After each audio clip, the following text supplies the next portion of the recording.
Possibly you've seen an earlier video on this particular car, one where we were pulling it out of a storage container. This is an Abarth OT1000. So this is the convertible or Spider version of an Abarth.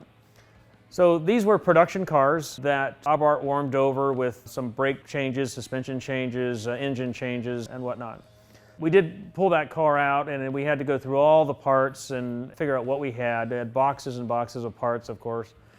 It was then started through the process of full restoration. So down to zero, the body completely disassembled, everything off of it. It was acid dipped and brought back, so we had raw metal.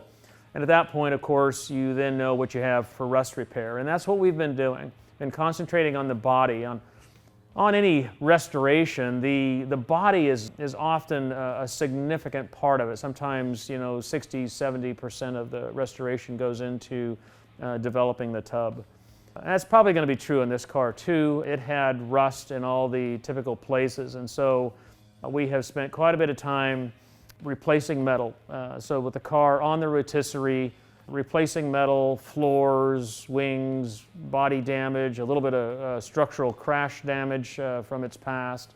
So we're just about there. It's kind of an exciting time because the metal work is pretty intensive, and then you're heading towards paint, and the car has its shape, everything's structurally sound and where it should be, and the goal is that when it makes it through body and paint and we have a finished painted tub, that the mechanical components are at or near ready, and we can jump right into assembly.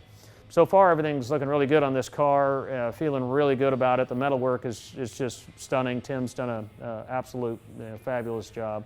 These are cool little cars. This is going to be a fun one.